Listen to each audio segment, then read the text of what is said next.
मान्यवर, जब उन्होंने कहा कि हम चुनाव सुधार पर चर्चा करने के लिए तैयार है, हम तुरंत मान गए और आज चुनाव सुधार पर ही चर्चा हुई। मान्यवर, लगभग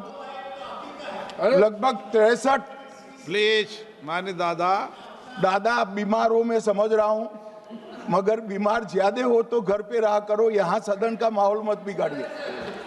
कल हमारे सदस्य मनीष तिवारी कहते थे गहन पुनर्निरीक्षण का इनको अधिकार ही नहीं है। आर्टिकल 327 पूर्ण अधिकार देता है कि मतदाता सूची इस व्याख्या के आधार पर बनाने का अधिकार चुनाव आयोग को है। मान्यवर, अब एसआईआर पर ही सवाल उठा दिए। मान्यवर, इन्होंने कहा कि एसआईआर आज क्यों हो रहा है। मैं इनको थोड़ा इतिहास बता, और मान्यवर एक नई फैशन हो गई है, इतिहास बताते हैं तो नाराज हो जाते हैं कि आप इतिहास मत बताइए। अरे भला कोई भी प्रक्रिया, कोई भी देश, कोई भी समाज इतिहास को छोड़कर कैसे आगे बढ़ सकता है। इतिहास कोई भी समाज का महत्वपूर्ण अंग है।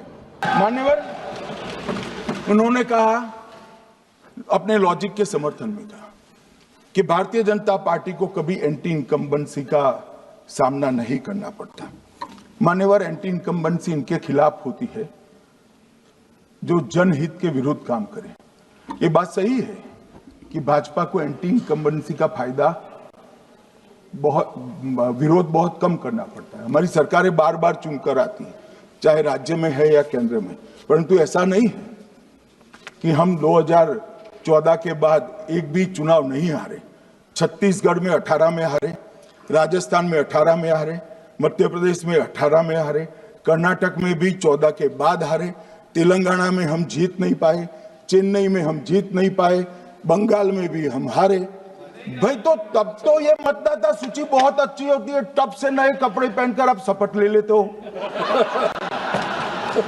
उस वक्त मतदाता सूची का विरोध नहीं करते हो, और जब मुंह की पटखनी पड़ती है बिहार की तरह, तब मतदाता सूची का विरोध करते हो। माननीय मेरे दोहरे मापदंड नहीं चलेंगे लोकतंत्र में। जब आप जीतते हो तब चुनाव आयोग महान है, जब आप हारते हो तो चुनाव आयोग निकम्मा है, बीजेपी का कहने पर चलता है। जब आप जीतते हो मतदाता सूची अच्छी है, मतदाता सूची अच्छी है, और जब आप हारते हो तो मतदाता सूची खराब है। मई 14 में श्रीमान नरेंद्र मोदी इस देश के प्रधानमंत्री बने, तब से उनको आपत्ति है। तो एनडीए क्या क्या जीती, 3 लोकसभा चुनाव हम जीते, 41 राज्यों के विधानसभा चुनाव जीते, तो हम 44 विधानसभा टोटल चुनाव जीते हैं 2024 से 25 तक। मगर वो भी 30 चुनाव जीते हैं अलग अलग विधानसभा में, 30 जगह पे। अगर मतदाता सूची करेक्ट है तो क्यों शपथ लिया, क्यों चुनाव लड़ा, आप बताइए देश की जनता को। आप लोग यहाँ कैसे पहुंचे? श्री राहुल गांधी जहां से चुनकर आए थे, वो वायनाड की मतदाता सूची में भी मेरी पार्टी ने प्रेस कॉन्फ्रेंस कर इसी प्रकार की डिस्क्रिपेंसी को बताया है। इसका जवाब नहीं देते। हमने अमेठी का भी बताया है, इसका जवाब नहीं देते हैं। अब चुनाव आयोग ने तो निर्णय कर दिया, मगर मैं भी साहब थोड़ा ज्यादा सोचता हूं। तो मैंने सोचा साला ये चुनाव आयोग कहता है कुछ नहीं हो रहा है, कुछ नहीं हो रहा है, तो ये लोग आरोप क्यों लगा रहे हैं?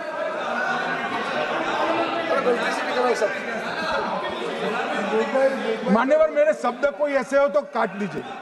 काट दिया राहुल जी। मान्यवर, मैंने सोचा कि भाई कुछ गलती नहीं है, मान्यवर कोई गलती नहीं है, तो ये लोग विरोध क्यों कर रहे हैं? फिर मुझे याद आया कि मान्यवर जब इनके जमाने में चुनाव होते थे, बिहार और यूपी में सरकारें बनाती होती थी, पूरे के पूरे वोट के बक्से हाईजैक कर लिए गए। ईवीएम आने से ये बंद हो गया, ईवीएम आने से बंद हो गया। और मान्यवर चुनाव की चोरी बंद हुई है, इसलिए पेट में दर्द हो रहा है।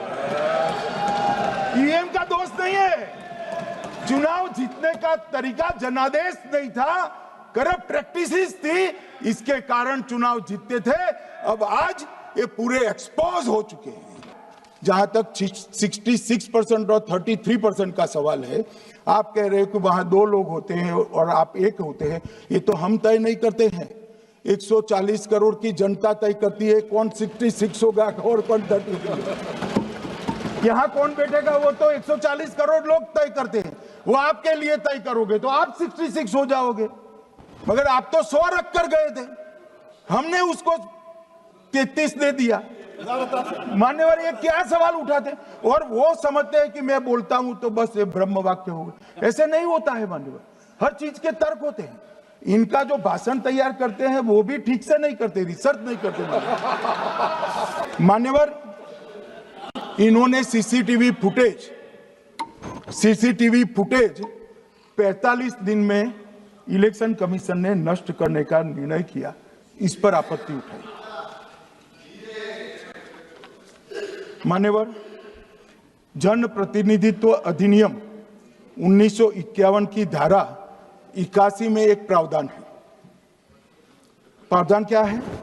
उम्मीदवार चुने जाने के बाद 45 दिन में चुनाव याचिका दायर कर सकते हैं।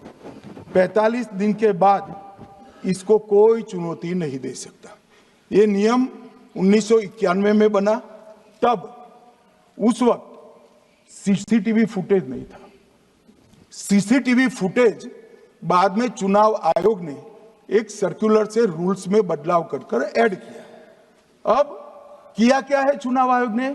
सीसीटीवी फुटेज का जो रिकॉर्ड है उसको जन प्रतिनिधित्व अधिनियम की 1951 की धारा 81 के साथ संरक्षित किया है, मतलब अलाइन किया है कि 45 दिन के बाद कोई डिस्प्यूट की प्रोविजन ही नहीं है एक्ट में, तो 45 दिन के बाद ये सीसीटीवी फुटेज क्यों रखना चाहिए?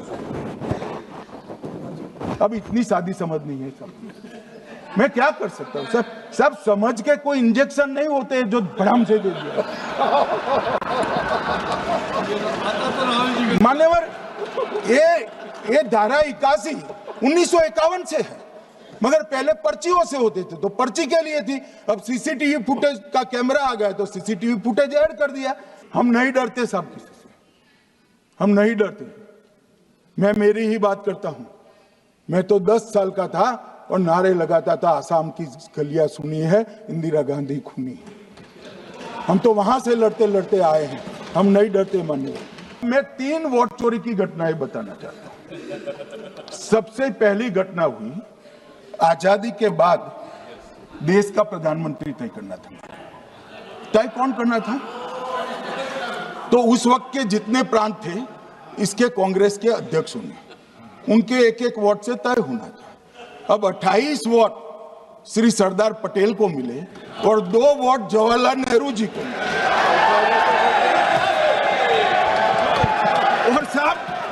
और साहब प्रधानमंत्री जवाहरलाल जी बने।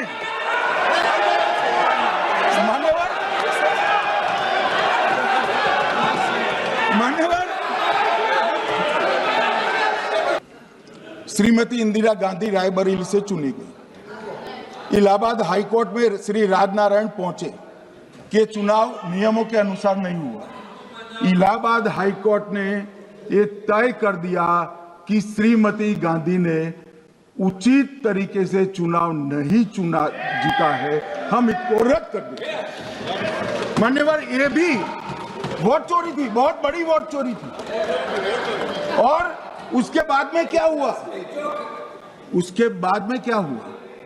उसके बाद में वो वोट चोरी को ढकने के लिए संसद में कानून लाए कि प्रधानमंत्री के खिलाफ कोई केस ही नहीं हो सकता।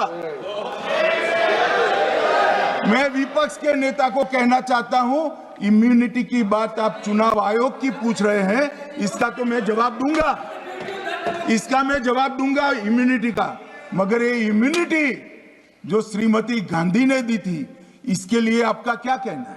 और फिर जब ये संवैधानिक सुधार के वायरस चैलेंज हुए तो वो केस जीतने के लिए 2, 3 और 4 नंबर के सर्वोच्च न्यायालय के जज को बाईपास कर चौथे नंबर के जज को चीफ जस्टिस बनाया और वहां केस भी जीत लिया। और मानने वाले तो इतिहास है, कौन जुटला सकता है?